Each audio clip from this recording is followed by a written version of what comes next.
ഇനി നമുക്കൊരു അടിപൊളി ക്രിസ്മസ് റീത്ത് ഉണ്ടാക്കാം. ഇതിന് ഒരു ഗ്രീൻ കളറും റെഡ് കളർ പേപ്പറും വേണം. അത് 4 സൈഡും സെയിം മെഷർമെൻറ്റിലെ ഒരു ചെറിയ പേപ്പർ.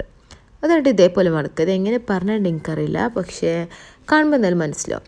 അപ്പോൾ ഇതുപോലെ 4 ഗ്രീൻ പേപ്പറും വേണം, 4 റെഡ് പേപ്പറും വേണം കേട്ടോ. ഇതേപോലെ മടക്കി വെക്കണേ. എന്നിട്ട് വേറെ പണിയൊന്നുമില്ല. ഇതിങ്ങനെ ഒട്ടിക്കേണ്ട ആവശ്യങ്ങളൊന്നുമില്ല. ഗ്ലൂ വെച്ച് ഒട്ടിക്കേണ്ട ആവശ്യമൊന്നുമില്ല. ജസ്റ്റ് ഇതിങ്ങനെ ഇൻസേർട്ട് ചെയ്ത് കൊടുക്കുകയാണ്. ഇൻസേർട്ട് ചെയ്യാൻ എങ്ങനെ കാണിച്ചു. ഈ ഒരു റെഡും ഒരു ഗ്രീനും എടുത്താണ്ട് ഇതുപോലെ കോണല്ല ഒരു സ്റ്റാർ ഷേപ്പ് പോലെ രണ്ടും ഇങ്ങനെ കോണായി കിട്ടണം. അതേപോലെ ആക്കി വെക്കുക. വേണമെങ്കിൽ ഒട്ടിക്കാണ്ടോ, നിർബന്ധമൊന്നുമില്ല. എന്നിട്ട് ഏതിനെങ്കിലും ഒരു സൈഡിൽ ഒരു ഹോൾ ഉണ്ടാക്കി ഒരു നൂലോ എന്തെങ്കിലും ഒന്ന് ജസ്റ്റ് ഇട്ടെടുത്താൽ മതി, ഒന്ന് ഹാങ് ചെയ്ത് വെക്കാൻ. പിന്നെ വേണമെങ്കിൽ കുറച്ച് കളർ ഡെക്കറേഷനൊക്കെ ചെയ്യാം, നിർബന്ധമല്ല, വേണമെങ്കിൽ ചെയ്യാം. അപ്പോൾ ഇത്രേ ഉള്ളൂ. എല്ലാവർക്കും ഇഷ്ടമായി ലൈക്ക് ചെയ്യണം, ഷെയർ ചെയ്യണം, സബ്സ്ക്രൈബ് ചെയ്യണം.